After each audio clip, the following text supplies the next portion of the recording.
Hello दोस्तों, जैसा कि आपको पता है कि हम कवर कर रहे हैं NCERT क्लास 6 से क्लास 10 तक। और सबसे पहले हम जिस सब्जेक्ट को इसमें टारगेट कर रहे हैं वो है भूगोल।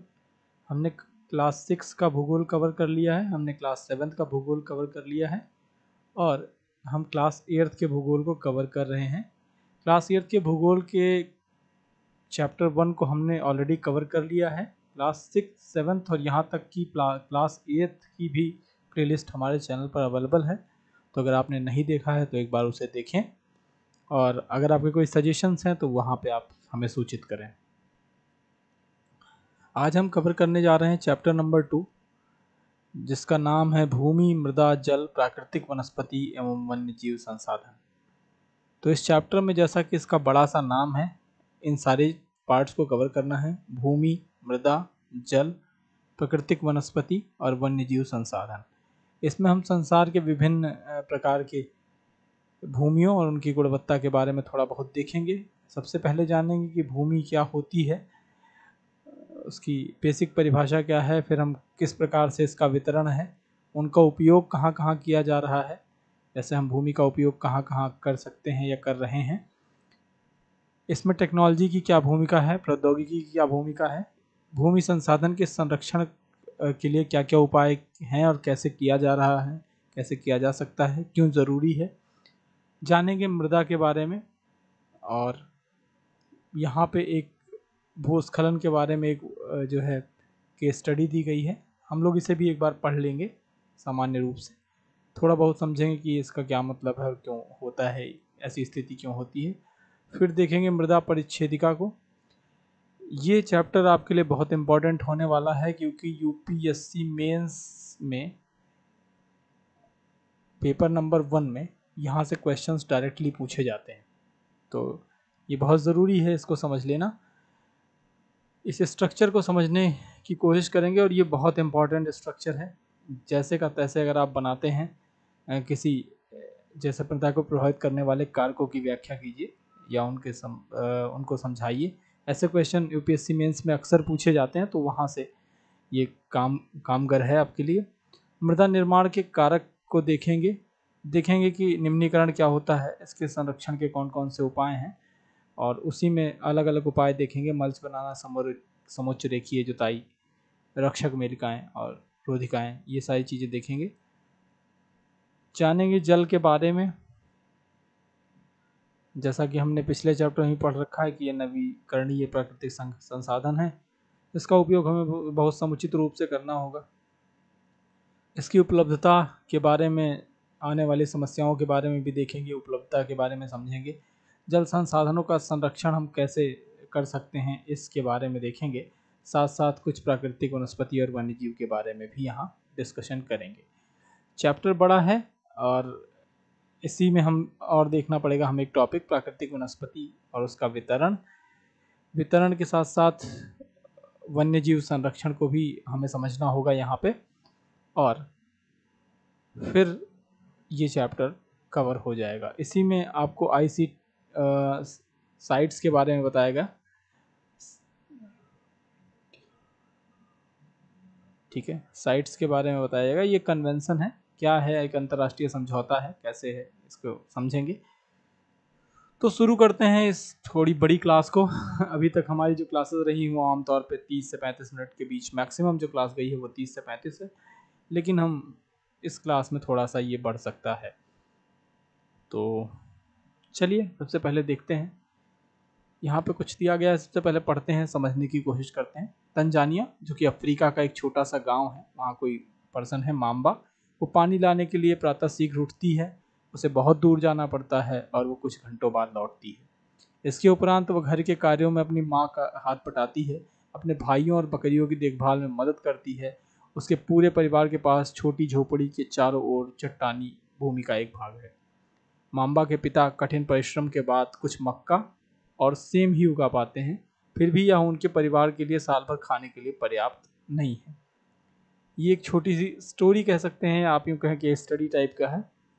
इसी के विपरीत एक और चीज़ दी गई है कि पीटर, जो कि न्यूजीलैंड में रहता है, कि भेड़ पालन प्रदेश के मध्यवर्ती भाग में रहता है, उसका परिवार ऊन प्रक्रमण करने का कारखाना चलाता है। प्रतिदिन जब पीटर स्कूल से लौटता है तो वो अपने चाचा को अपनी भेड़ों की देखभाल करते हुए देखता है। उनका भेड़ों का बाड़ा कुछ ही दूरी पर पहाड़ियों से लगे हुए एक विस्तृत घास के मैदान पर स्थित है। वह नवीनतम प्रौद्योगिकी का उपयोग करते हुए एक वैज्ञानिक विधि से इसका प्रबंधन करते हैं, या इनका प्रबंधन वहाँ पे किया जाता है, और पीटर का परिवार जैविक कृषि द्वारा सब्जियाँ उगाता है। ये दो स्थितियाँ आपको दी गई हैं। एक बताया गया है आपको जो है मध्य अफ्रीका के बारे में, और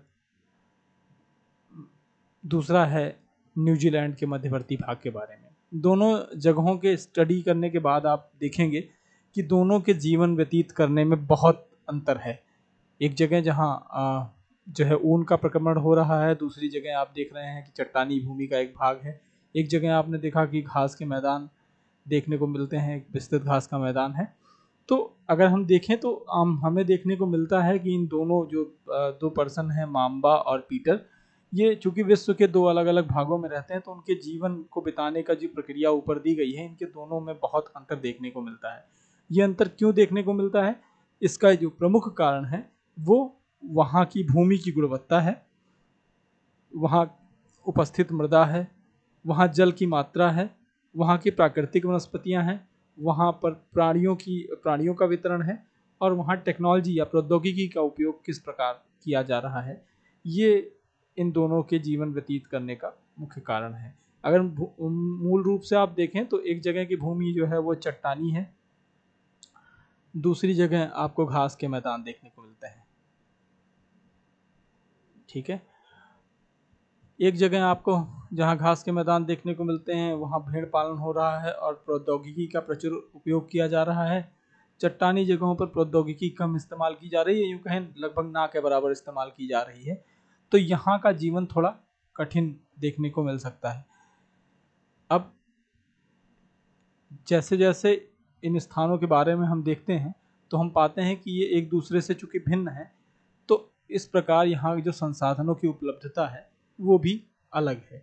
मतलब हर जगह के संसाधनों की ज़रूरत भी अलग होगी और वहाँ वैसी ही उनकी उपलब्धता भी देखने को कम मिलती है या अलग देखने को मिलती है। बात करते हैं सबसे पहले भूमि के बारे में। जो हमने 4-5 चीज़ें यहाँ पे देखी, भूमि की गुणवत्ता, मृदा, जल, प्राकृतिक वनस्पति, प्राणी, प्रौद्योगिकी और इसका उपयोग, इनके बारे में हम एक एक करके देखेंगे। यहाँ एक फैक्ट दिया गया है कि विश्व की 90% जनसंख्या जो है वो 30% भाग पे रहती है और 70% या तो विरल जनसंख्या है या तो वो निर्जन है। अगर आप वर्ल्ड के मैप में इसे देखेंगे तो आप पाएंगे कि जो है केवल 30% जो है प्लेस पे, ये भी ज़्यादा बन गया है ना, 30% प्लेस पे आपको 70% जनसंख्या देखने को मिल जाती है। बाकी 30% जो है वो, बाकी जो 10% जगह बचती है उस पर केवल बहुत विरल जनसंख्या या निर्जन जनसंख्या देखने को मिलती है। निर्जन मतलब बहुत कम लोग वहाँ पे देखने को मिलते हैं। जैसे अगर आप हिमालयन क्षेत्रों में जाएं, है ना, हिमालयन क्षेत्र में जाएं तो वहाँ पे कम, पर्वतों पे, या आप कहें कि आप चले जाते हैं ध्रुवों की ओर, है ना, ध्रुवों की ओर, तो वहाँ भी आपको बहुत कम जनसंख्या देखने को मिलेगी। उसका जो प्रमुख कारक है उसमें से एक है भूमि। ये प्राकृतिक संसाधनों में एक महत्वपूर्ण संसाधन है, जैसा कि हमने पिछले चैप्टर में भी इसके बारे में बात की थी। भूपृष्ठ के कुल क्षेत्रफल का लगभग 30% भाग भूमि है, केवल 30% ना, लगभग 30%, 30% भी पूरा नहीं है तो लगभग 30% कह सकते हैं। यही नहीं, इस जो ये 30% भाग है उसमें भी सभी भाग आवास योग्य नहीं है। मतलब अगर हम बात करें पूरे विश्व की, अगर इसे हम 100% देखें तो हम पाएंगे कि केवल 30%, एक तो बहुत छोटा भाग जो है वो रहने योग्य है, मतलब इतना भाग जो है वो रहने योग्य नहीं है। और इसमें 30% में भी सभी भाग जो है वो आवास योग्य नहीं है। मतलब इसमें 30% भूमि है जिसमें सभी भाग जो है वो आवास योग्य नहीं है। उसका कारण है उन जगहों में होने वाला उच्चावच, जैसे कहीं पर्वत है, कहीं पठार है, कहीं पहाड़ है, कहीं ऊबड़ खाबड़ है। आगे देखेंगे इसके बारे में। मुख्यतः भूमि और जलवायु भिन्न भिन्न लक्षणों के कारण विश्व के विभिन्न भागों में जनसंख्या के वितरण पाए जाते हैं। जैसे एक बार इसे फिर से देख लेते हैं। मुख्यतः भूमि और जलवायु के भिन्न भिन्न लक्षणों के कारण विश्व के विभिन्न भागों में जनसंख्या का वितरण असमान पाया जाता है। इसके बारे में हम क्लास 7th में भी थोड़ी बात कर चुके हैं कि जैसे किसी भी जगह का जनसंख्या का वितरण जो होता है वो मुख्य रूप से उसके उस प्रदेश पर और वहाँ की जलवायु पर जो है वो निर्भर करता है। जहाँ लाइक सामान्य जलवायु होगी वहाँ, जैसे जहाँ पे टेम्परेचर आपको देखने को मिलेगा आमतौर पे 30 डिग्री, है ना, ऑन एन एवरेज 30 डिग्री या 30 से 40 के बीच में देखने को मिलेगा, तो वहाँ ज़्यादातर लोग देखने को मिलेंगे आपको, बल्कि आप कह सकते हैं 20 से 40 के बीच में। लेकिन अगर 20 से नीचे जाता है जो तो ये ठंडे प्रदेशों में आ जाता है, और ऐसे ही अगर आप 40 या 45 से ऊपर चला जाता है तो ये गर्म प्रदेशों में आया, तो वहाँ पे आपको देखने को मिलेगा। ये जलवायु के आधार पे था। लेकिन यहाँ हम भूमि की बात कर रहे हैं, तो यहाँ देखेंगे कई जगह आपको ऊपर खाबड़ स्थलाकृतियाँ देखने को मिलेंगी, कई जगह पर्वतों का स्लोप देखने को मिलेगा, कई जगह पानी भरा देखने को मिलेगा, बहुत सारी जगहों पे आपको मरुस्थल देखने को मिलेंगे, या कई जगह पे आपको सघन वन देखने को मिलेंगे, या सघन वन नहीं भी होंगे तो यहाँ पे जो है बहुत लंबी दूरी तक कटीले या झाड़ियों वाले क्षेत्र देखने को मिलेंगे। तो यहाँ पे जनसंख्या आपको देखने को मिलेगी या तो विरल रहेगी या तो निर्जन। विरल मतलब दूर दूर कहीं कहीं, जैसे आप हिमालयन क्षेत्रों में जाएं तो वहाँ पे दूर दूर पे गांव बसे हुए हैं, है ना, कुछ किलोमीटर में एक गांव बसा है या कुछ किलोमीटर पे कुछ लोग बसे हुए हैं। तो इस तरीके से उर्वर मैदानों और नदी घाटियों में कृषि के लिए उपयुक्त भूमि उपलब्ध है। ठीक है, इसका सबसे अच्छा वो है गंगा का मैदान। हम हिंदुस्तान के परिप्रेक्ष्य में देख रहे हैं, ठीक है, ये तो फिलहाल यूपी के परिप्रेक्ष्य में हो गया, इसलिए ये स्थान विश्व के सघन बसे क्षेत्र है। ठीक है, आप देखिए कि जो है मैदानों में अधिकतम जनसंख्या पाई जाती है, इसके बारे में हम बात ऑलरेडी कर चुके हैं। क्लास 7th में भी इस बारे में बात हुई थी, 6 में भी इस बारे में थोड़ी बहुत बात हुई है। भूमि के उपयोग की बात करते हैं, तो जैसे भूमि का उपयोग अगर हम कहें तो किस किस कार्य में किया जाता है, तो बहुत सारे कार्य हैं। जैसे हम मूल रूप से अगर देखें तो हमारे यहाँ भूमि पर खेती होती है, भूमि पर वन लगाए जाते हैं, वहीं पे खनन कार्य किया जाता है, उद्योग बनाए जाते हैं, उद्योग धंधों का स्थापना की जाती है, सड़कें बनाई जाती हैं। तो इन्हीं पूरे कार्यक्रम को हम क्या कहते हैं, भूमि उपयोग। ठीक है, अब भूमि उपयोग की बात करें तो मुख्य रूप से ये फिजिकल कारकों पे आ जाता है, ये या फिजिकल इंफ्रास्ट्रक्चर, यूँ कहें कि फिजिकल तरीकों पे निर्भर करता है, जिसमें वहाँ की बनावट कैसी है, स्थल की मतलब स्थलाकृति कैसी है, वहाँ पाई जाने वाली मिट्टी कैसी है, वहाँ की जलवायु कैसी है, कौन कौन से खनिज पाए जाते हैं, और वहाँ पे जल की उपलब्धता किस प्रकार है। ये 4-5 चीज़ें हैं, ये 4-5 भौतिक कारक हैं जिनके आधार पर हम भूमि का उपयोग निर्धारित करते हैं। जैसे कि अगर हम देखें कि आप पाएंगे कि मैदानों में सर्वाधिक जनसंख्या, ठीक है, निवास करती है। कारण क्या है कि वहाँ पे स्थलाकृति लाइक आवासीय होती है, मृदा उपजाऊ होती है, जलवायु सामान्य होती है, खनिज की भी प्रचुरता पाई जाती है। क्योंकि मैदान है तो नदियों के आसपास ही उपस्थित होंगे और वहाँ जल की उपलब्धता होती है। ठीक है, तो इसलिए ऐसा होता है। मानवीय कारक जैसे जनसंख्या और प्रौद्योगिकी भी भूमि उपयोग के प्रतिरूप के प्रमुख निर्धारक हैं। ठीक है, मतलब अगर जनसंख्या की बात करें, अभी मैंने बताया मैदानों में क्यों पाई जाती है, और प्रौद्योगिकी में भी हमें जगह की जरूरत पड़ेगी ही पड़ेगी, हमें जलवायु की जरूरत पड़ेगी ही पड़ेगी। खनिज जहाँ रहेंगे उसके आसपास अगर हम टेक्नोलॉजी का इस्तेमाल करेंगे तो उसे जल्दी से इस्तेमाल अच्छा कर पाएंगे, लाइक उसे अच्छी तरीके से इस्तेमाल कर पाएंगे। ठीक है, तो ये भी महत्वपूर्ण निर्धारक बनते हैं मानवीय कारक। ठीक है, स्वामित्व के आधार पर 2 प्रकार की भूमि यहाँ पे बताई गई है, एक है निजी और दूसरा है सामुदायिक। निजी मतलब आपकी व्यक्तिगत भूमि जिसमें निजी व्यक्तियों का स्वामित्व हो, ठीक है, या व्यक्तियों के स्वामित्व में हो, और सामुदायिक भूमि जो होती है वो किसी एक समुदाय या किसी एक कम्युनिटी के स्वामित्व में होती है। ठीक है, सामुदायिक निजी भूमि आमतौर पर लोग घर बनाते हैं अपना, ठीक है, खेती बाड़ी करते हैं, वो सब निजी भूमि हो गई। सामुदायिक भूमि कोई ऐसे जनहित के कार्य के लिए इस्तेमाल किया जाती है, जैसे कहीं चरागाह बन गया, कहीं फलों का उत्पादन हो गया, ठीक है, नट या औषधीय जड़ी बूटियों को एकत्रित करने का काम हो गया, या आप देखें कि कोई ऐसी चीज़ जो लोगों के हित के लिए इस्तेमाल की जा रही हो। तो इसीलिए इसको साझा संपत्ति भी कहते हैं, साझा संपत्ति संसाधन भी कहा जाता है इसको। जनसंख्या चूंकि लगातार बढ़ रही है तो उसकी मांग भी लगातार बढ़ेगी, लेकिन जो हमारे पास लैंड है, जैसे हमने बात करी 30%, तो वो तो लिमिटेड है। तो अब कंडीशन ये भी बनेगी कि जब लैंड लिमिटेड है, रिसोर्सेज हमारे पास लिमिटेड है और हमारे पास जनसंख्या बढ़ रही है, तो हमारी रिक्वायरमेंट भी बढ़ेगी, है ना, ज़रूरत भी बढ़ेगी। तो जनसंख्या और उसकी मांग सदैव बढ़ती रहती है, लेकिन भूमि की उपलब्धता सीमित है, वो तो बढ़ाई नहीं जा सकती। स्थान के अनुसार भूमि की गुणवत्ता में अंतर होता है, जैसा कि मैंने अभी आपको बताया कि पहाड़ों पे गुणवत्ता और होगी, ठीक है, और मैदानों में गुणवत्ता और होगी, पठारों पे कुछ और देखने को मिलेगा। लोगों ने सामुदायिक भूमि पर व्यापारिक क्षेत्र बनाने, नगरीय क्षेत्रों में घर बनाने, ग्रामीण क्षेत्रों में कृषि योग्य भूमि का विस्तार करने के लिए अनाधिकृत हस्तक्षेप करना शुरू कर दिया है। ठीक है, लोग जैसे जो सामुदायिक भूमि थे उस पे भी आपने देखा होगा, जैसे नजूल की ज़मीन है तो उस पर लोगों ने बिल्डिंग बनवा ली, या कोई तालाब था उसे पाट के लोगों ने ज़मीन बना लिया, ठीक है, या कृषि योग्य भूमि का विस्तार करने के लिए कुछ नहीं किया तो उन्होंने अपनी मेड़ जो है खिसका ली। आमतौर पे आप गाँवों में देखने को ये मिल जाता है। ठीक है, उम्मीद कर रहे हैं कि आप सभी लोग जो इसे देख रहे हैं कहीं ना कहीं किसी न किसी तरीके से किसी न किसी गांव से कनेक्ट होंगे, तो ये देखने को आमतौर पे मिलता है। ठीक है, या उन्होंने बगीचे को काट दिया, कोई सामुदायिक भूमि थी और वहाँ पे भी उन्होंने अपना आयत जमा लिया कि भाई ये मेरी ज़मीन है और मैं यहाँ पे काम कर रहा हूँ। ठीक है, आज भूमि का उपयोग प्रतिरूप में व्यापक परिवर्तन हमारे समाज में सांस्कृतिक परिवर्तनों को दर्शाते हैं। ठीक है, वर्तमान में कृषि और निर्माण संबंधी गतिविधियों के प्रसार के कारण निम्नीकरण, भूस्खलन, मृदा अपरदन, मरुस्थलीकरण पर्यावरण के लिए प्रमुख खतरा बनकर उभरे हैं, ये प्रमुख खतरे के रूप में देखने को मिलते हैं।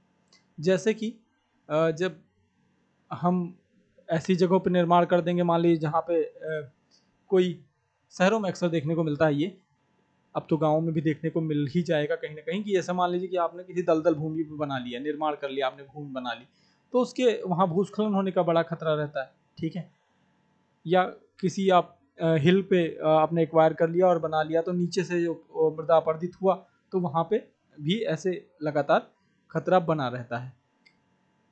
अधिक कह सकते हैं कि अधिक खाद पानी और बाकी सारी चीज़ें इस्तेमाल कर दी या वहाँ के वनस्पतियों का विनाश किया, तो वहाँ पे मरुस्थलीकरण ये भी एक प्रमुख खतरे के रूप में देखने को मिलता है। अब जैसे यहाँ पे 4 इमेजेस दी गई हैं, एक है पूर्ण रूप से गांव का। अब गांव में जो झोपड़ियाँ थी ये पक्के मकान बन गए, जहाँ पे ये कैटल थे, मतलब ये बैल और बकरियाँ थी, यहाँ पे अब हमारे पास जो है वो ट्रैक्टर हो गया। फसल वैसी ही थी, है ना, जहाँ छोटी छोटी झोपड़ियाँ थी अब वहाँ पे घर आ गए, और यहाँ पे देखिए तो यहाँ पे इलेक्ट्रिक सर्विसेज भी अवेलेबल हो गई। अब इसका नगरीकरण धीरे धीरे देखने को मिल रहा है, पहले से दूसरे में। यही चीज़ फिर अगर आप इसी के कंपैरिजन में तीसरे में देखें तो अब ये जो पहले 2 स्टोरी बिल्डिंग थी अब ये 3 स्टोरी बन गई, और जहाँ पे पर्सन पैदल चल रहे थे वहाँ पे अब आपको कार देखने को मिली, जहाँ ट्रैक्टर देखने को मिल रहे थे, खेत था वहाँ अब छोटा सा बागान टाइप का रह गया है, और यहाँ जो छोटी छोटी झोपड़ियाँ दिखाई पड़ती थी वहाँ पे अब आपको बिल्डिंग्स देखने को मिल जा रही हैं। यहाँ पे बस चलती नज़र आ रही है। अब ये विस्तृत जो है वो नगर के रूप में देखने को मिल जा रहा है। ऐसे ही अब यहाँ कुछ और थोड़ा नगरीकृत हुआ, बीच में लाइटिंग हो गई और बाकी सारी चीज़ें, यहाँ पे एक पार्क बना दिया गया। तो हम देखेंगे कि समय अनुसार जो है वो भूमि में कैसे परिवर्तन हो रहा है। ठीक है, अब चूंकि बढ़ती जनसंख्या है तो मांग भी बढ़ रही है, तो हमारे पास कृषि और योग्य भूमि और वन भूमि भी बहुत कम रह गई, क्योंकि लगातार हम जो है घर बना रहे हैं, कृषि योग्य भूमि का किसी न किसी दूसरे तरीके से इस्तेमाल कर ले रहे हैं। आपने देखा होगा अक्सर गाँवों में जो लोग रहते हैं, पहले गाँव जो बड़े परिवार हैं वो अब जाके खेतों में घर बना रहे हैं, छोटे छोटे खेतों में घर बना ले रहे हैं। तो कहीं ना कहीं जो वो कृषि योग्य भूमि थी वो अब विनाश के तौर पे है, मतलब धीरे धीरे उनका जो है कह सकते हैं कि दूसरे संसाधन के तौर पे उपयोग किया जा रहा है। तो इस तरीके से देखें तो हमारे पास प्राकृतिक संसाधन के समाप्त होने का एक डर सा देखने को मिलता है। ठीक है, इसलिए हमें क्या करना होगा कि हमें इसको अवश्य किसी न किसी तौर पे रोकना होगा, जैसे हमें अधिक से अधिक वनारोपण करना होगा, भूमि उद्धार के कार्यक्रम कराने होंगे, और जैसे कीटनाशक हैं या उर्वरक हैं उनका सीमित या विनियमित उपयोग करना होगा, अतिचारण या पशु अतिचारण पर रोक लगानी होगी, और जो भी भूमि संरक्षण के कुछ प्रमुख तरीके हैं उन सबको अपनाना होगा ताकि हम भूमि संसाधन का संरक्षण कर सकें और ये जो हमारे प्राकृतिक संसाधन के समाप्ति का डर है इस पर थोड़ा सा विजय पा सके। इसका एक प्रमुख पहलू ये भी है कि हम जनसंख्या नियंत्रण के माध्यम से भी इसको कंट्रोल कर सकते हैं, हालांकि उसके बारे में हम आगे पढ़ेंगे। मृदा के बारे में जानते हैं। हमें पता है कि पृथ्वी की जो सबसे ऊपरी परत होती है और उसमें जो कुछ दानेदार कण होते हैं उनकी पहली परत जो होती है, पतली परत, उसे हम मृदा कहते हैं। भूमि से निकटता से जुड़ी हुई होती है और सबसे ऊपरी परत के रूप में जाना जाता है इसे। स्थल रूप में मृदा के प्रकार स्थल रूप जो है वो मृदा के प्रकार को निर्धारित करते हैं। जैसे अगर आप चट्टानों पे जाएंगे तो वहाँ दूसरे प्रकार की मिट्टी होगी, आप पठारों पे जाएंगे तो वहाँ दूसरे प्रकार की मिट्टी होगी, आप मैदानों में जाएंगे तो वहाँ दूसरे प्रकार की मिट्टी होगी। आमतौर पर मृदा का निर्माण जो है वो चट्टानों से प्राप्त खनिज और जैव पदार्थों से होता है। ठीक है, जैसे कि यहाँ पे मृदा परिच्छेदिका बताई गई है, हम इस पे डिस्कशन करेंगे, पहले हम इसे पढ़ लेते हैं। तो ये अपक्षय की प्रक्रिया के माध्यम से बनती है। आमतौर पे देखेंगे कि चट्टान टूटी, छोटे छोटे पार्टिकल्स में बटी और वो जो है अपरदन के फलस्वरूप एक जगह से दूसरी जगह मूव कर गई, और यही उसमें जो खनिज थे और जो जैव पदार्थ थे उन्हीं का जो सही मिश्रण है वो मृदा को उपजाऊ बनाता है। और ये आमतौर पे देखिए कि ये बहकर जो मैदानों में आती है, तो इसीलिए मैदान की मिट्टी जो है वो सर्वाधिक उपजाऊ मानी जाती है। एक बार इसकी परिच्छेदिका को देख लेते हैं। यहाँ से क्वेश्चन, जैसा कि मैंने पहले बता रखा है कि मेंस में अक्सर पूछा जाता है, तो ये स्ट्रक्चर आपको याद रखना होगा कि जैसे ये रॉक थी, ये जो इसकी जनक चट्टाने हैं, ये जो कहें जो बेसिक चट्टाने हैं वो ये थी। फिर अपक्षयित जो मिट्टी हुई उसका पदार्थ कुछ इस तरीके से देखने को मिला। अब इसमें गाद बालू मिट्टी जो है वो मिली और ये उपमृदा बन गई, और ये जो सबसे ऊपरी परत देखने को मिली यही जो है ये ह्यूमस और वनस्पति के साथ ऊपरी परत देखने को मिली। तो सबसे पहला क्या था? चट्टान। चट्टान के बाद अपक्षय हुआ, उसमें गाद बालू मिट्टी मिला और फिर ये मृदा के रूप में आई। यहाँ पे एक स्टडी दी गई है, भूस्खलन के बारे में भी थोड़ा बहुत दिया गया, और भूस्खलन से संबंधित सवाल अक्सर यूपीएससी और यूपीपीसीएस में पूछे जाते रहे, तो इसको एक बार पढ़ लेते हैं। भूस्खलन का जो सामान्य रूप है वो सैल, मलबा या किसी ढाल के लगातार गिरने वाली मिट्टी के बड़े टुकड़े, ठीक है, मिट्टी के बृहद संचलन के रूप में परिभाषित किया जाता है। आमतौर पे देखें तो भूकंप, बाढ़ और ज्वालामुखी के साथ देखने को मिलता है। कई बार लंबे समय तक भारी वर्षा होने से भूस्खलन होता है और नदी के प्रवाह को कुछ समय के लिए रोक देता है या अवरुद्ध कर देता है। अब जब यह अवरुद्ध कर देगा तो अचानक फूट पड़ने वाली जो निचली घाटियां होती हैं उनमें जो है दरार आने लगती है और वो जो है खिसकने लगते हैं या दरकने लगते हैं, तो फिर वो बड़ी भूस्खलन के रूप में देखने को मिलते हैं।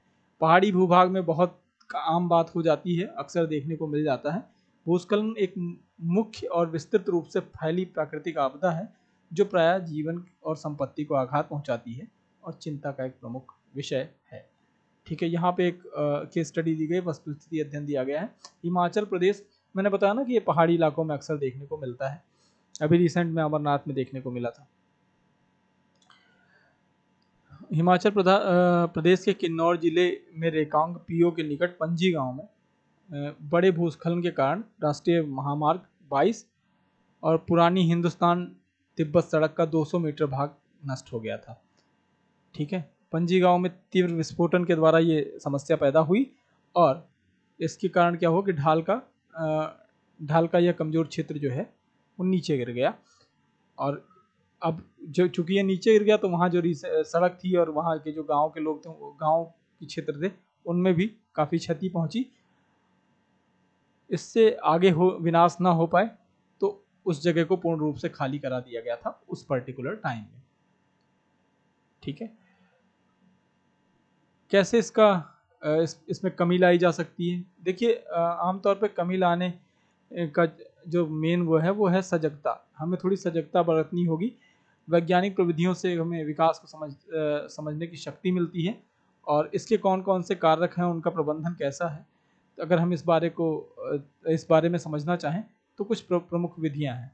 जैसे हमें पहले तो इनका प्रभावित क्षेत्रों का मानचित्र बनाना होगा और प्रभावित स्थानों को इंगित करना होगा, लाइक इंडिकेट करना होगा, और इस प्रकार के इन क्षेत्रों को आवास बनाने के लिए छोड़ा जा सकता है। ठीक है, भूमि को खिसकने से बचाने के लिए हमें प्रतिधारी दीवार, लाइक उसके बॉर्डर्ड जो है एक दीवार का निर्माण करना होगा। सबसे प्रभावी तरीका है कि वनस्पति आवरण में वृद्धि की जाए ताकि वहाँ पे जो है कटाव छटाव कम हो, तो ऐसी स्थिति से बचा जा सकता है। जो सतही अपवाह हो या झरना प्रवाह हो, ठीक है, इनके साथ भूस्खलन की गतिशीलता को नियंत्रित करने के लिए हमें जो निचली या पृष्ठीय अपवाह है उसके उपाय को कार्यान्वित किए जाने चाहिए। प्रतिधारी दीवार, जैसे आपने अक्सर देखा होगा रोड के बगल जो है, जहाँ अगर आप हिली एरियाज में गए होंगे तो वहाँ बगल में एक पत्थरों की छोटी सी दीवार बनाई जाती है ताकि अगर पत्थर टूटे भी तो वो बीच रोड पे ना आए। मृदा के प्रभावित करने वाले कारक ये काफ़ी इंपॉर्टेंट है, ध्यान रखिएगा इसको। तो पहली बात तो वो शैल या वो चट्टान जहाँ से इसकी उपस्थिति है, लाइक जहाँ से यो आया है, इसके रंग, इसके गठन और रासायनिक गुणधर्म, इसमें जो उपस्थित खनिज है उनकी मात्रा और पारगम्यता को निर्धारित करती है। ठीक। दूसरा, जलवायु, तापमान, वर्षा, अपक्षय और ह्यूमस निर्माण की दर को प्रभावित करती है मृदा, है ना। ऐसे ही समय मृदा परिच्छेदिका की मोटाई को निश्चित करता है, जितना ज़्यादा समय उतनी ज़्यादा मोटी मृदा। उच्चावच, तुंगता, तुंगता मतलब ऊंचाई, स्लोप कह सकते हैं, है ना, और ढाल जो है ये संचय को निर्धारित करते हैं। वनस्पति जात, प्राणी जात और सूक्ष्म जीव ह्यूमस मृदा के निर्माण के दर को प्रभावित करते हैं। तो ये सारी चीजें आपको ध्यान रखनी है जब मृदा निर्माण को प्रभावित करने वाले कारक। यहाँ पे डिटेल में दिया गया है कि जनक सेल के रूप में जनक सेल का स्वरूप और जलावैविक कारक जो है ये प्रमुख कारक के रूप में जाने जाते हैं। इसमें अन्य कारक देखें तो वहाँ की स्थलाकृति, जैव पदार्थों की भूमिका और उस मृदा निर्माण का संगठन क्या क्या है, उसमें कितना समय लगा है, ये सारी चीज़ें जो है वो मृदा निर्माण के प्रमुख कारक हैं। अलग अलग स्थानों में अलग अलग देखने को मिलते हैं, जैसे कि अगर आप पहाड़ों पे जाएंगे तो वहाँ मृदा निर्माण का काल, लाइक उसमें ज़्यादा समय लगेगा तो वो कुछ और तरीके का होगा। ऐसे ही आप मैदानों में जाएंगे तो वहाँ कुछ और देखने को मिलेगा।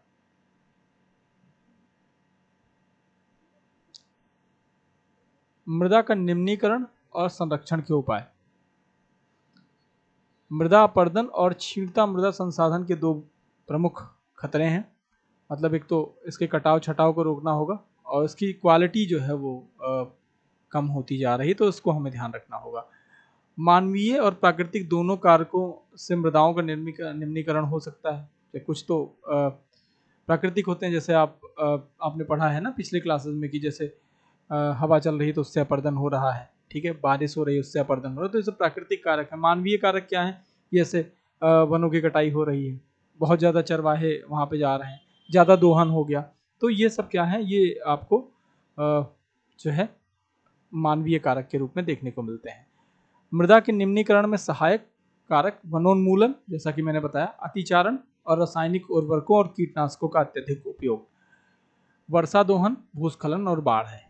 अब वर्षा दोहन, भूस्खलन और बाढ़ जो है ना, ये जो है ये आमतौर पर आप देखेंगे तो प्राकृतिक कारण देखने को मिल रहा है। वनोन्मूलन, अतिचारण, रासायनिक उर्वरक और कीटनाशकों का उपयोग जो है ये आपको देखने को मिल रहा है मानवीय कारक के रूप में। कैसे संरक्षित किया जा सकता है, तो सबसे पहला तरीका है मल्च बनाना। होता क्या है कि इसमें भूमि को जो है वो जैव पदार्थों की जैसे प्रवाल से ढक दिया जाएगा और जिससे मृदा की आर्द्रता रुकी रहती है, इसी को मल्च बनाना कहते हैं। ठीक है, तो मल्च बनाने से इसके संरक्षण के उपाय पूछे जा सकते हैं, तो यहाँ से आप पूरा ध्यान रखें इस बात को, यहाँ से सीधे सीधे क्वेश्चन देखने को मिलते हैं। वेदिका बनाना, ठीक है, वेदिका मतलब आप समझ लीजिए कि जो है सीढ़ियों की बात हो रही है यहाँ पर। सीढ़ियों के चौड़े और समतल सोपान, या यूं कहें कि वेदिका तीव्र ढालों पर बनाए जाते हैं ताकि सपाट सतह पर फसल उगाने के लिए उपलब्ध हो, जिससे पृष्ठीय प्रवाह और अपरदन कम होता है। जैसे मान लीजिए कि एक पहाड़ कुछ यूं है, तो हम क्या करते हैं कि इसको थोड़ा सा स्टेप टाइप का कर देते हैं, ताकि जैसे मान लीजिए यहाँ पे उगाया जा सकता है, यहाँ पे उगाया जा सकता है, यहाँ पे उगाया जा सकता है। तो ये सब क्या है, ये वेदिका बन जाती है, एक सीढ़ी के फॉर्म में आ जाती है। आमतौर पे पहाड़ी क्षेत्रों में देखने को, अब इससे पृष्ठीय प्रवाह भी कम होगा और यहाँ पे मृदा अपरदन भी कम देखने को मिलता है। समोच्च रेखीय जुताई, एक पहाड़ी ढाल पर समोच्च रेखीय रेखाओं के समांतर जुताई से ढाल के बहते जल के लिए एक प्रतिरोध प्राकृतिक अवरोध का निर्माण करती है। समोच्च रेखीय मतलब आप सीधे सीधे ऐसे कर रहे हैं, जैसे मान लीजिए कि आप ये ही पहाड़ है और इसी में जो है ये जुताई कर रहे हैं, तो एक तो ऐसे ऐसे जुताई कर दें, दूसरा इस फॉर्म में जुताई करें। तो इस फॉर्म में जुताई करेंगे तो यहाँ पे बहते जल के लिए एक प्राकृतिक अवरोध का काम करने लगेगी ये। रक्षक मेखलाएं, तो तटीय प्रदेश और शुष्क प्रदेशों में पवन की गति रोकने के लिए वृक्षों के कतार लगाए जाते हैं ताकि मृदा आवरण को बचाया जा सके। एक ऐसा ही आपको देखने को मिलेगा अफ्रीका में, है ना, बीच में एक रक्षक मेखला बनाई जा रही है, तो आप उस पर थोड़ा सा ध्यान दीजिएगा, बताइएगा कि इसे क्या बोलते हैं। ठीक है, समोच्च रोधिकाओं की बात होगी, तो इनको बनाने के लिए पत्थरों, घास और मृदा का उपयोग किया जाता है। ये सामने जल एकत्र करने के लिए खाइयाँ बनाई जाती हैं। ठीक है, रोधिकाओं के सामने जो है वो जल एकत्र करने के लिए छोटी छोटी खाइयाँ बना दी जाती हैं ताकि जल वहीं एकत्र हो जाए, तो वो भूमि जो है वो थोड़ा सा यूजफुल रहे। चट्टान बांध एक प्रमुख तरीका है, जल की प्रवाह को कम करने के लिए बनाए जाते हैं और ये नालियों की रक्षा करते हैं, मृदा की क्षति को भी रोकते हैं। बीच बीच में फसल उगा देना, वर्षा दोहन से मृदा सुरक्षित रखने के लिए भिन्न भिन्न फसलें एकांतर कतारों में उगाई जा सकती हैं, तो ये भी एक तरीका हो सकता है। बात करते हैं जल की, तो महत्वपूर्ण नवीकरणीय प्राकृतिक संसाधन है, हमने पिछले चैप्टर में भी पढ़ा था। पृथ्वी का 3/4 भाग जो है वो जल से ढका हुआ है, तो इसे जल ग्रह भी कहा जाता है, कई जगह आपने सुना होगा।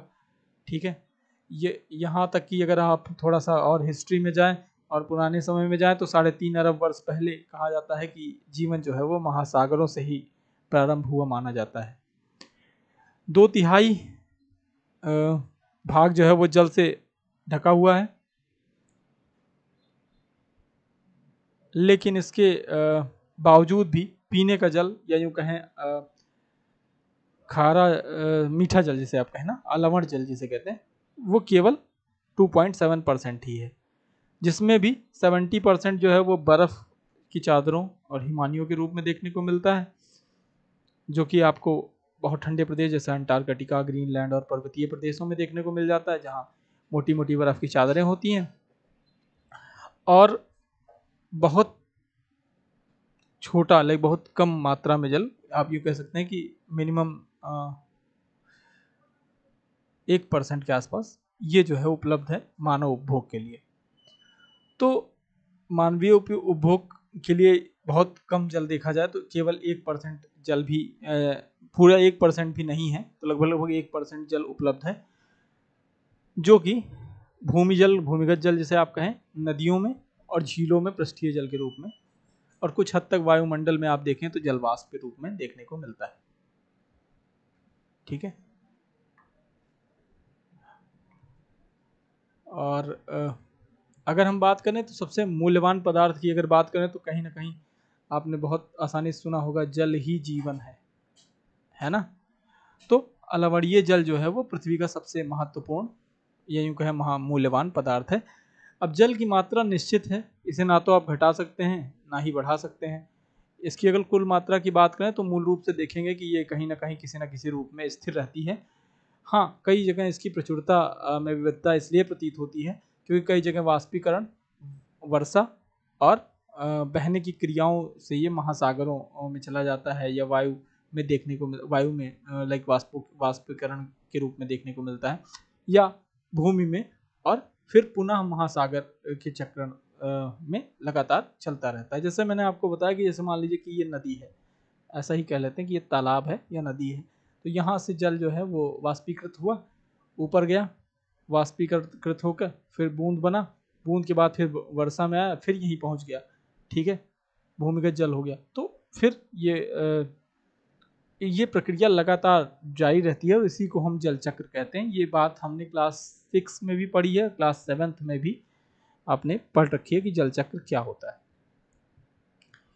उपभोग का एक तरीका बताया गया है कि एक व्यक्ति जो है 3 लीटर पानी लगभग पीता है। 4 लीटर खाने बनाने में, 20 लीटर नहाने में, शौचालय और बाकी सारे काम में आप 40 लीटर, वस्त्र धोने में 40 लीटर, बर्तन धोने में 20 लीटर और बागवानी में 23 लीटर, ओवरऑल 150 लीटर एक दिन में कम करता है। तो क्या हम किसी तरीके से इसे कम कर सकते हैं? बिल्कुल कोशिश किया जा सकता है, आजकल इसके प्रयास भी किए जा रहे हैं। यहाँ वही बात बताई गई है कि मनुष्य जल की बड़ी मात्रा का उपयोग न केवल पानी पीने और धुलाई में करता है, वरन उत्पादन की प्रक्रिया में भी करता है। जल कृषि, उद्योगों और बांधों के जलाशय के माध्यम से विद्युत उत्पादन करने में भी प्रयोग में लाया जाता है। जल स्रोतों के सूखने और जल के प्रदूषण के कारण अलवणीय जल की आपूर्ति में कमी के मुख्य कारक बढ़ती जनसंख्या, भोजन और नकदी फसलों की बढ़ती मांग, साथ साथ बढ़ता नगरीकरण और बेहतर होता जीवन स्तर है। क्योंकि इसके इन्हीं कारणों से जो है हम जल का अधिकतम उपभोग कर रहे हैं, या यूं कहें जो हमारा जल है उसका दोहन कर रहे हैं, एक साधारण भाषा में बात करें तो। ठीक है, जल बाजार के बारे में बात की गई है। तो सौराष्ट्र प्रदेश में 1.25 लाख जनसंख्या वाला अमरेली शहर के पास तालुकों में पानी खरीदने के लिए पूर्णतः निर्भर। आप भी पानी खरीद के ही पीते होंगे आमतौर पर। अब तो बॉटल वाटर मिलती है जिसे आप आरओ वाटर बोलते हैं ना। सामान्य रूप से पानी सिर्फ गाँव में ही देखने को मिलता है जहाँ पे आप इसे पी सकते हैं आसानी से। इसकी एक बड़ी समस्या है कि कई प्रदेशों में आपको जल की कमी देखने को मिलती है, जैसे कि अफ्रीका में, पश्चिमी एशिया में, दक्षिणी एशिया में, पश्चिमी संयुक्त राज्य अमेरिका के भाग में, उत्तर पश्चिम मैक्सिको में, दक्षिण अमेरिका के भाग में और पूरे ऑस्ट्रेलिया में देखने को मिलता है कि वहाँ जो है वो खारा जल उपलब्ध है, लेकिन ये जो है जो मीठा जल है, जो पेयजल है, वो उसकी आपूर्ति का सामना ये लोग कर रहे हैं। ऐसे जलवायु प्रदेशों में हम देखते हैं कि यहाँ अक्सर सूखा पड़ता है। हमारे देश में भी बहुत सारी जगह ऐसी है जहाँ सूखा पड़ता है। तो जलाभाव की समस्या लगातार बनी रहती है। जैसे आप देखते होंगे दिल्ली, है ना, दिल्ली में अक्सर देखें अब तो जीरो वाटर स्टेट भी, सॉरी जीरो वाटर सिटीज़ भी बहुत सारी हैं। आप 1-2 जीरो वाटर सिटीज़ का नाम नीचे मेंशन कीजिएगा। इस प्रकार जल के अभाव मौसम अथवा वार्षिक वर्षण में विविधता का परिणाम स्वरूप हो सकता है। जिस साल थोड़ी बारिश ज़्यादा होती है उस साल थोड़ा ये समस्या कम होती है, जलाभाव कम होता है, वरना ये समस्या बढ़ जाती है। अति उपयोग और जल स्रोत के संदूषण के कारण जल का अभाव हो सकता है, जैसा कि मैंने बताया दोहन का मामला। ठीक है, हम लोग प्रदूषण भी बहुत फैला रहे हैं, तो ये भी कहीं ना कहीं ये सारे पानी, ये जो है ज़्यादा प्रदूषण होगा तो दिक्कत होती है। मतलब ये पेयजल फिर उपयोग लायक नहीं रह जाता उतना ज़्यादा, फिर इसे ट्रीट किया जाता है, उसके बाद फिर जो है डाला जाता है। जल संसाधनों के संरक्षण की बात करें तो बहुत मुश्किल काम है आज के समय में शुद्ध जल और पर्याप्त जल स्रोतों तक पहुंचाना। ठीक है, इसके संसाधन भी कम हो रहे हैं, तो हमें इसके लिए ज़रूरत है कि एक बड़ा कदम उठाया जाए, कोई ठोस कदम उठाया जाए। कहा गया है कि जल एक नवीकरणीय संसाधन है, पिछले चैप्टर में भी पढ़ चुके हैं, तथापि इसका उपयोग जो है अति उपयोग और प्रदूषण इसे उपयोग के लिए अनुपयुक्त बना देते हैं, जैसा कि हमने अभी बात की। अशोधित मतलब अनट्रीटेड और आंशिक रूप से शोधित या लेस ट्रीटेड कह सकते हैं, कम ट्रीट किया गया वहित मल, ये सब नदियों में ही जाता है। कृषि रसायनों का विसर्जन भी नदियों में जाता है। जल निकायों में औद्योगिक जो जल होता है वो भी यहीं जाता है। तो ये क्या करते हैं, वो नदी के पानी को या जो है उसको दूषित कर देते हैं। और इसमें शामिल जो धातुएं हैं जैसे नाइट्रेट और पीड़कनाशी, ये भी जल को प्रदूषित करते हैं। इसमें से अधिकांश रसायन अजैव निम्नीकरण होने के कारण जल द्वारा मानव शरीर में पहुंच जाते हैं, और जब ये मानव शरीर में पहुंच जाएंगे तो ये मानव शरीर को किसी न किसी रूप से नुकसान पहुंचाएंगे। इन प्रदूषकों की जल निकायों को छोड़ने से पूर्व हमें बहिस्त्रावों की उपयुक्त विधि द्वारा शोधित करके जल के प्रदूषण को नियंत्रित किया जा सकता है। सरकार कुछ कदम उठा रही है, लेकिन फिर भी अभी बहुत मात्रा में ऐसी चीज़ें देखने को मिलती हैं। वन और अन्य वनस्पति आवरण धरातलीय प्रवाह को मंद करते हैं, जैसा कि मैंने स्टार्टिंग में ही बताया था। भूमिगत जल को पुनः पूरित करते हैं। ठीक है, धरातलीय प्रवाह को मंद करने का काम जो है वन और अन्य वनस्पति आवरण करते हैं, और ये भूमिगत जल के संरक्षण में भी काम आते हैं।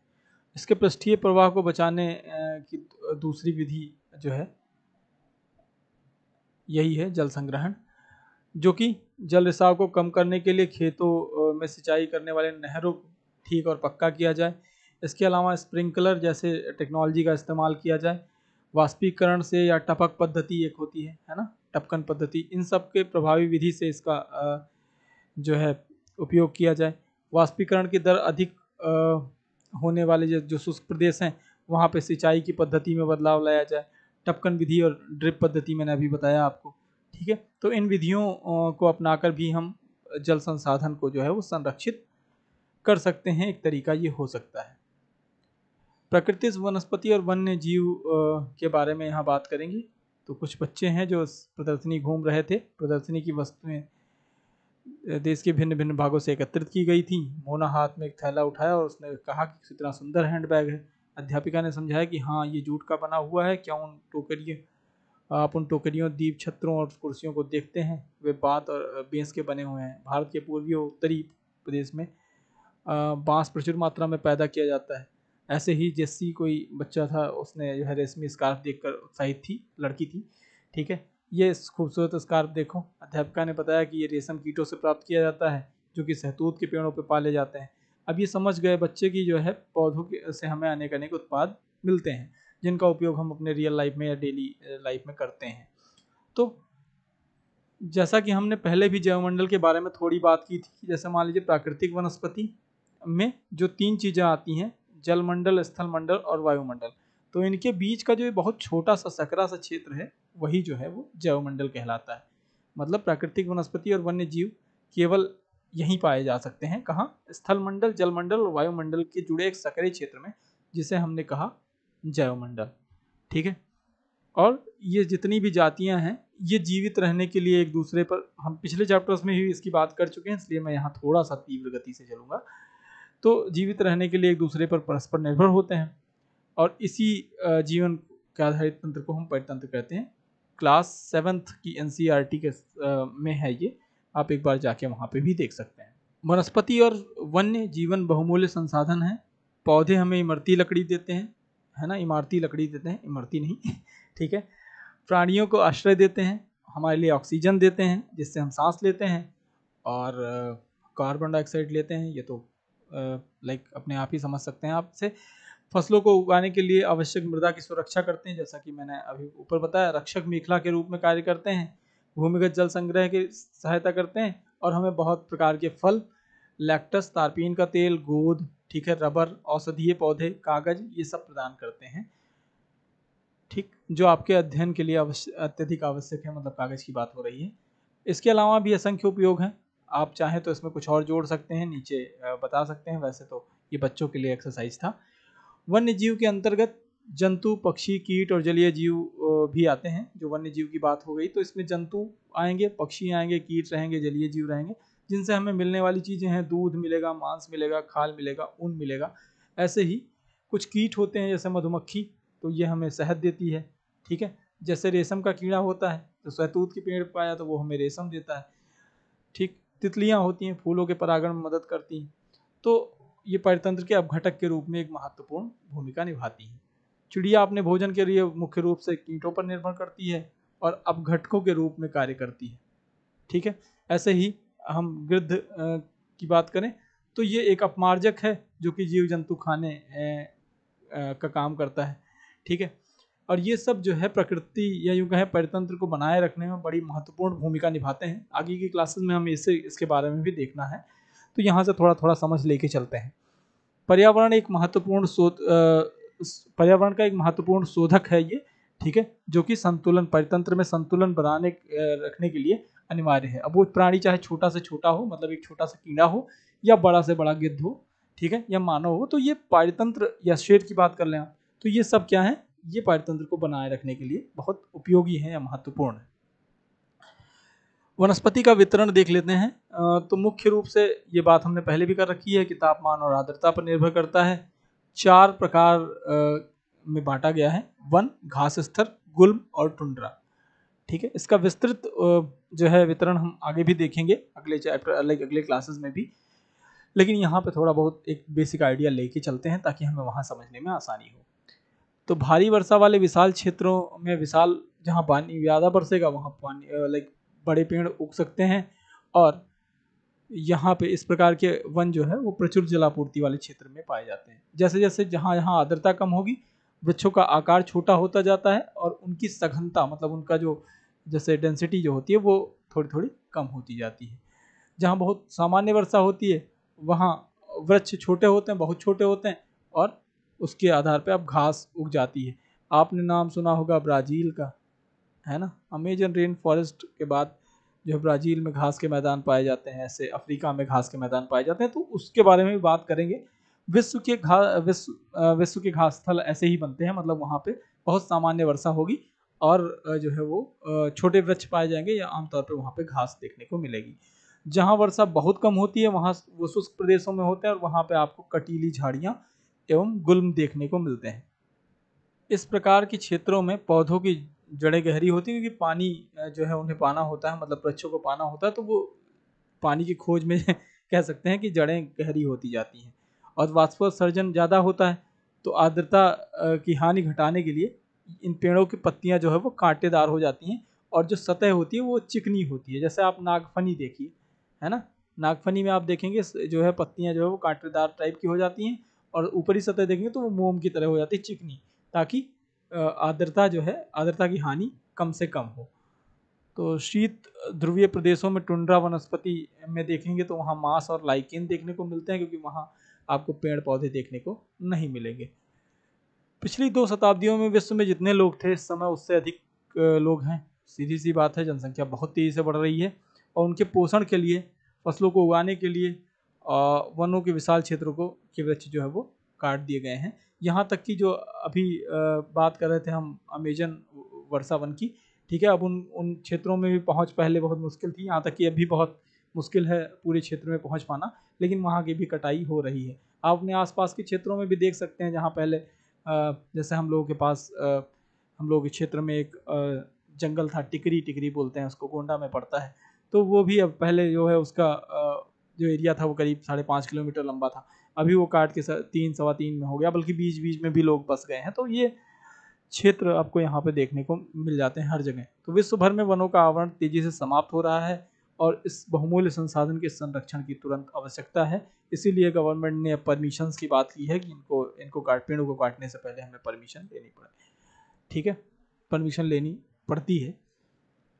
प्राकृतिक वनस्पति एवं वन्य जीव संरक्षण की बात करेंगे तो यहाँ हमें पता है कि वन हमारी बहुत महत्वपूर्ण संपदा है, जहाँ हमें तो ऑक्सीजन मिलता ही है, ठीक है, वैसे पौधों और जंतुओं को आश्रय भी प्रदान करते हैं और हमारे परितंत्र को ये सुरक्षित रखते हैं, अनुरक्षित रखते हैं।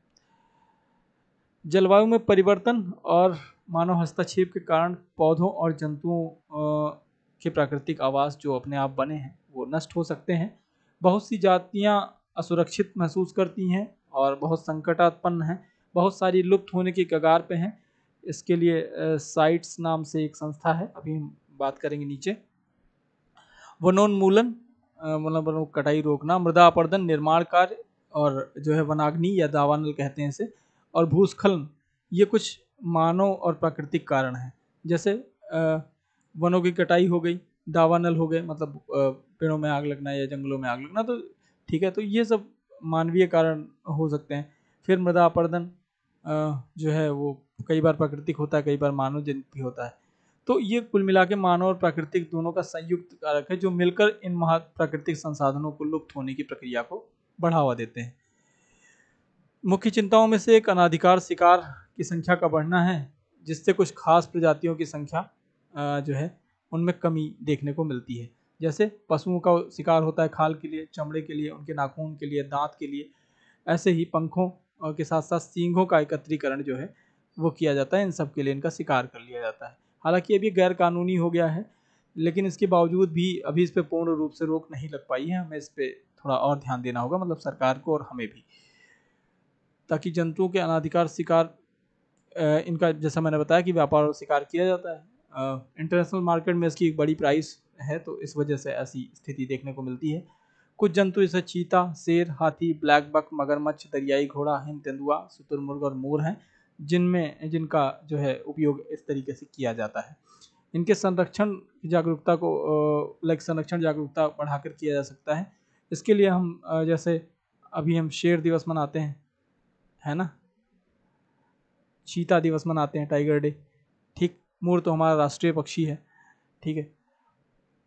इसके अलावा जो है हम प्रजनन केंद्र भी खोल रहे हैं, तो वो सब क्या है, वो बेसिकली इनके संरक्षण के लिए ही बनाए जा रहे हैं।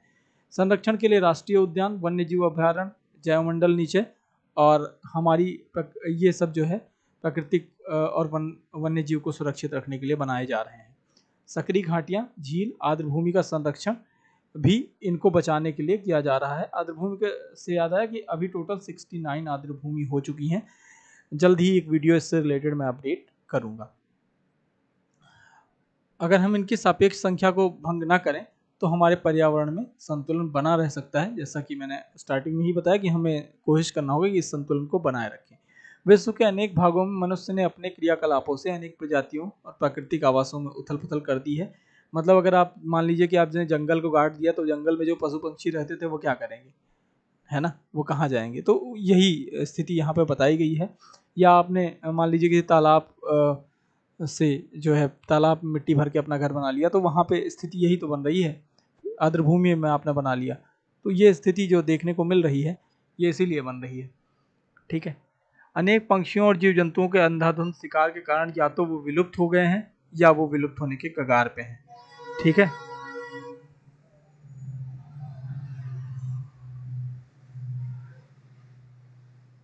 अनेक पंक्षियों और जीव जंतुओं के अंधाधुंध शिकार के कारण या तो वो विलुप्त हैं या तो विलुप्त होने के कगार पे हैं। प्रादेशिक और सामुदायिक स्तर पर हमें जागरूकता कार्यक्रम जैसे सामाजिक वानिकी, वन महोत्सव, इन सबको प्रोत्साहित करना चाहिए। गवर्नमेंट करती भी है। स्कूल के बच्चों को जो है वो पंछी देखने प्राकृतिक कैंपों में ले जाने के लिए प्रोत्साहित करना चाहिए। होता भी है, स्कूल में ऐसे कार्यक्रम किए जाते हैं ताकि वे विविध जातियों और उनके निवास का अवलोकन कर सकें, ठीक है। लोग टहलने भी जाते हैं, अब तो एक बड़ा ट्रेंड ये भी है।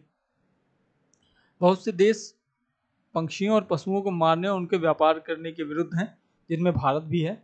जैसे शेरों, चीता, हिरणों, भारतीय सारंग और मोर को मारना भारत में अवैध है। इसके लिए एक अंतर्राष्ट्रीय परिपाटी है, साइट्स, जिसे मैंने कहा the convention on international trade in endangered species of the world fauna and flora, ठीक है। इसकी स्थापना की गई, साइट्स बोलते हैं इसे, CIETS, ठीक है। जिसने प्राणियों और पंक्षियों के अनेक जातियों की सूची तैयार की है, ठीक है। अलग अलग इसमें है इंडेंजर्ड, ठीक है, या वनरेबल, तो मतलब विलुप्त, संकटग्रस्त, संकटात्मक, तो बहुत सारे लिस्ट है, हम उसके बारे में भी बात करेंगे, ठीक है। इस सूची में दिए गए सभी पंक्षियों और प्राणियों के व्यापार करने पर प्रतिबंध लगाया गया है। जो ये सूची बनी है साइट्स की, ठीक है, इसमें जो सूची है उसमें बताया गया है। चूंकि ये हमारे संविधान में भी दिया गया कि हमें पर्यावरण की सुरक्षा करनी चाहिए, तो उसमें भी ये एक नागरिक का नैतिक कर्तव्य है, जिसे हम कह सकते हैं हमारा मूल कर्तव्य भी है ना। 51A। यहाँ थोड़ा साइट्स के बारे में बताया गया कि ये जो है एक अंतर्राष्ट्रीय समझौता है। इसका उद्देश्य यह सुनिश्चित करना है कि वन्य प्राणी और पौधों का नमूना के अंतर्राष्ट्रीय व्यापार से उनके जीवन को कोई खतरा नहीं है, ठीक। मोटे तौर पे ये 5000 जातियां और 28,000 पौधों की 28,000 जातियों को संरक्षित कर रहे हैं। भालू, डॉल्फिन, कैक्टस, प्रवाल, आर्किड और एलो इसके कुछ प्रमुख उदाहरण हैं। इसके बारे में हम और डिटेल में पढ़ेंगे। यहाँ पे जैवमंडल निचय के बारे में बताया गया कि वैश्विक नेटवर्क द्वारा जुड़े संरक्षित क्षेत्रों की एक संस्था है, जिसे संरक्षण और विकास के बीच संबंध को प्रदर्शित करने की इरादे से बनाया गया है। हम एनवायरनमेंट का अलग से चैप्टर कवर करेंगे, तो उसमें इसके बारे में और डिटेल में देखेंगे। राष्ट्रीय उद्यान की बात बताई गई है कि वर्तमान और भविष्य की पीढ़ी को एक या एक से अधिक पारितंत्रों की परिस्थितिकी एकता की रक्षा के लिए नामित किया गया। वह प्राकृतिक क्षेत्र जिसमें इस चीज़ को ध्यान में रखा जाए, तो ये सब क्या है, राष्ट्रीय उद्यान कहे जाते हैं, ठीक है। ये रहा इस पूरे चैप्टर का क्रिस्प। उम्मीद है आपको ये समझ में आया होगा। ये वीडियो थोड़ा बड़ा है तो आप इसे पूरा देखेंगे, उसके बाद आप अपनी सुझाव और प्रतिक्रिया जो है वो हमें हमारे चैनल के कमेंट बॉक्स में दीजिए।